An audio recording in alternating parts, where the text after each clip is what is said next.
The FIA has undergone massive changes under the leadership of Ben Sulayem, and it looks like the rest of the Formula One world isn't immune to commenting about this situation as well. Toto Wolff has been the latest one to talk about the FIA's internal changes, and whether we like it or not, the situation is quite derailing in the governing body. But can these changes turn things around for the better? And more importantly, is there any light at the end of the tunnel when it comes to bringing the F1 community and the FIA together? It's safe to say that the FIA has undergone changes that we probably wouldn't have anticipated a couple of weeks ago, and probably the sacking of Niels Wittich is the most obvious one that aggravated the F1 fans a lot. Even though they don't have a lot of respect for this person because of his penalties against Verstappen, the way that he was sacked by the FIA, as well as his partner Meyer, who is a son of the co-founder of the FIA, goes to show that maybe Ben Sulayem is trying to set a precedent in front of the F1 world, and it's either going to be respected or accepted by force. Toto Wolff, however, feels like the entire world of changes that have been brought by Sulayem makes the FIA even more of a laughingstock, as he said that they could have their own reality show amid the recent drama.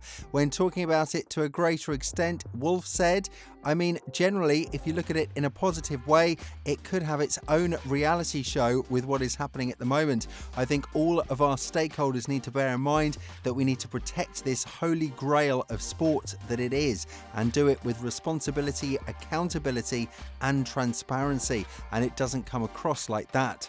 So I can't look at the organisation. I understand what the teams are doing in trying to keep that together, but it's good that the drivers are united in this bigger picture like they've shown. Teams very much have an understanding of what we believe is right or wrong, and so everybody just needs to look in the mirror and say, am I contributing the best to this sport or not? And whether we like it or not, the agenda is always going to be narrated against Ben Sulayem as a president of the FIA. It's not like the guy did too much wrongdoing in the sport. It's just the controversial stances he's had and the bravery to go out in public and state them. For example, when the sport was offered a hefty sum of money from a Saudi Arabian fund and was declined immediately, Ben Sulayem commented that F1 shouldn't overestimate itself. This reflects quite negatively on Stefano Domenicali and the sponsors, because not only do they feel the sport has a lot more to offer in terms of value, but having the president of the governing body commenting on stuff like that is not helping the situation very much. And we do know that tons of drivers have zero respect for him, starting of course with Lewis Hamilton, who lost it around the Susie Wolff incident that was launched and dropped very quickly without any evidence being presented to the governing body. Of course, this only put a negative spotlight on Susie, and Hamilton stated a couple of weeks later, answering a question as to whether or not Ben Sulayem still has his support, with the words, "He never had it in the first place." Now, in Qatar, while it's a far-fetched scenario, we can see in this picture that Oscar Piastri is avoiding shaking the hand of Ben Sulayem, and that could be out of different reasons, or maybe not even related to a potential feud in the first place. But nevertheless, the situation speaks for itself, and Ben Sulayem has admitted that apart from Verstappen, he is also being bashed by the British media, and the FIA will never get credit for what they have done in the sport as a governing body. All of this points towards the fact that the situation is unlikely to be stabilised in the next period, and with the latest penalties being dished out in Qatar after the new race director Rui Marquez took over, it's even likely that the gap between the drivers and the FIA is going to be deepened even more. And when talking about how he left the position in the FIA, on the governing body and now the president of the FIA Senate, Carmelo Sainz de Barros, who is also a member of Sulayem's 4-person leadership team, is asking to change the rules to limit the ways its leadership can be held to account for bad governance. What this would do is ensure that any ethic complaints were overseen by the FIA president and president of its Senate rather than the Senate itself. What it would also do is remove the power of the audit committee to investigate the potential financial issues independently.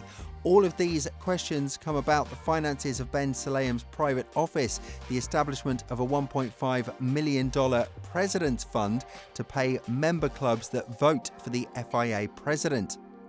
Be that as it may, the president of the FIA has been released from the charges that were exposed by a potential whistleblower in terms of how he interfered to overturn the penalty of Aston Martin's driver Fernando Alonso in Jeddah and forced the race director not to certify the Las Vegas track before its first race. The ethics committee found no evidence to support the allegations, and this is something that aggravated Ben Sulayem, who stated that there is no need for other teams and team bosses to interfere with the way he is working, because the FIA doesn't do the same when these changes are happening in the F1 teams. When addressing this matter, Sulayem said, "This is our business. We will do whatever is good for the FIA. So it's really none of people's business to interfere with ours. It's the results that we produce. Do we have to tell the drivers? When something in their team changes, do they tell us? No, they don't, and they don't have to. Nobody has to.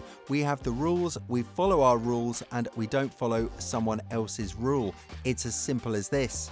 And as I mentioned earlier in this video, Ben Sulayem has also addressed the critics that are coming from the media and said that while there have been major headlines about the governing body and how it's running things, all he cares about with the latest changes is to put the FIA in a better position, and the least of his worries is how he is going to look in front of the media.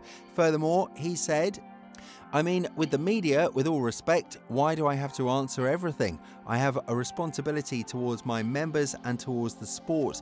I am not a person who will go and wake up in the morning and go and look at the media. The media is good, but they don't have votes in the FIA. I have been elected to fix the FIA, and I am fixing it. I am very happy with our new team. Very happy." Of course, everyone looks at the negative side, and Ben Sulayem reported that 64 employees joined the governing body in 2023 and 92 in 2024. So nobody really talks about that, and it's just all the negative stuff that they're focused on. Ben also believes, as I stated earlier, that he lives rent-free in everyone's minds when it comes to the media and the external criticism. So all of this goes to show that the situation is getting pretty interesting and will only get more controversial if the FIA sets a standard that the drivers are not going to like. But according to Toto Wolff, the FIA is not doing anything wrong if they are proving that they are improving the sport, as Ben Sulayem is saying. Elaborating further on the latest firings in the FIA, Wolff said, "I think Ben Sulayem can fire as many people as he wants, as it is his organisation. He is the president. That's not something that anybody else has involvement in. Where it becomes important for the drivers and for all of us is, does it make the decision-making process better? Does it make the regulations better? Is the sport improving because of these changes in the organisation and in personnel? If the answer to all of this is yes, it's doing that, then this is an internal matter that he has to handle. But obviously what's in the news and the potential spillover in terms of reputation, that is something that is bad for all of us. I think we, in times when there is so much polarization, so much conflict, rationality needs to win, and for me it doesn't look that way at the moment. With all this in mind, do you think that the comments from Wolff make a lot of sense, because the governing body is slowly but surely turning into an organisation that is drawing a lot of attention? And what's even more important, do you think that Ben Sulayem taking a firm stance on others not participating in the work of the FIA is the ultimate goal that needs to be done? Let us know in the comments below.